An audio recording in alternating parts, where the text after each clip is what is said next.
Hello and welcome back to the Cloister. In today's episode, our friend Father Simon Sleeman, a monk at Glenstall Abbey, shares on the theme of mindfulness. I pray that this reflection is a blessing to you. So, I know mindfulness has become almost a tired term at this stage, but I think that the thinking behind it is very sound. And it's quite simple, but as you know and I know, it's difficult to live out effectively. One of the helpful definitions I heard, or descriptions, was when you're washing the rice, wash the rice. When you're cleaning the dishes, clean the dishes. Whatever it is you're doing, show up. And I think it's also true that the way you do these small things carries over how you're doing bigger things, relationships and work. If you're rushing doing the dishes or any other small activity, I think that gives a clue to how you relate to life.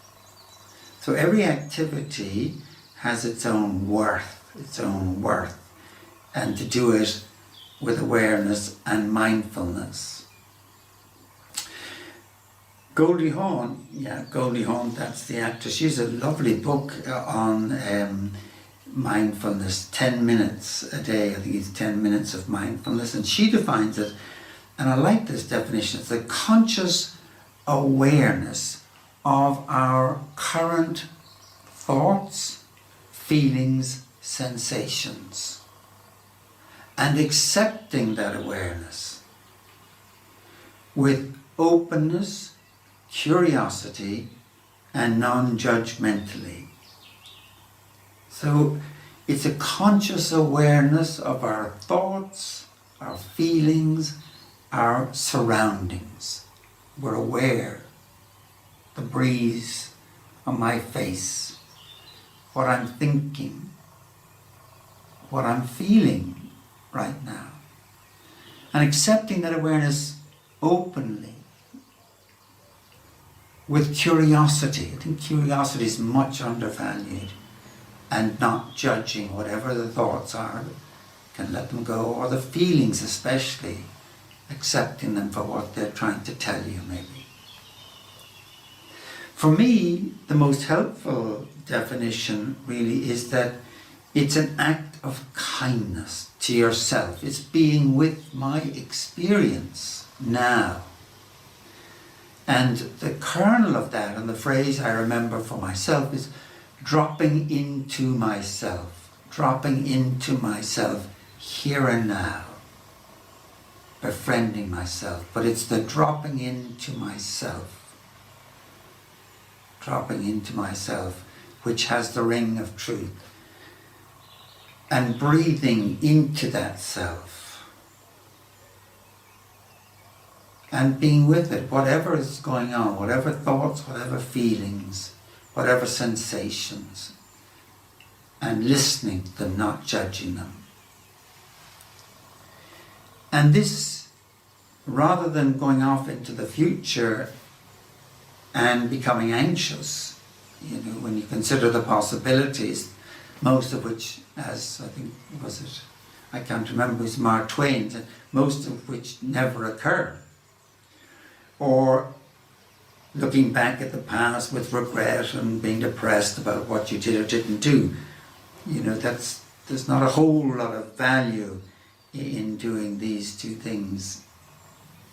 And if you must look back, then do so with forgiveness, forgiving yourself, not harshly. And if you must look forward, then do so prayerfully.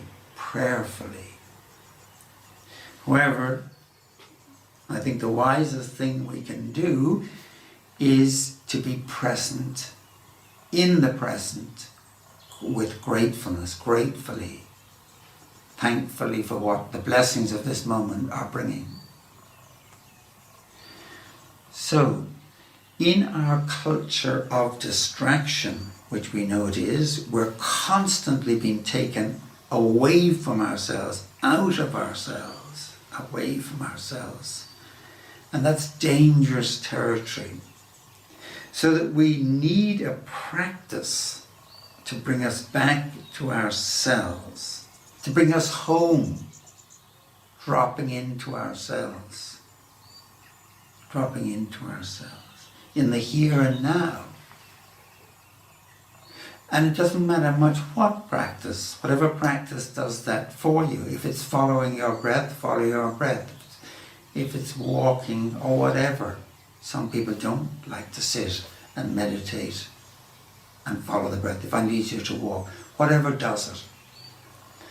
So, as I say, if you must look back, do it forgivingly. If you must go forward, look at it prayerfully. But try to drop into yourself. So I pray that we may have the courage and the strength to be with ourselves, our thoughts, our sensations, our feelings, our surroundings particularly, in this very troubled and difficult time. May we receive the grace of the present moment and offer it to Him. Amen.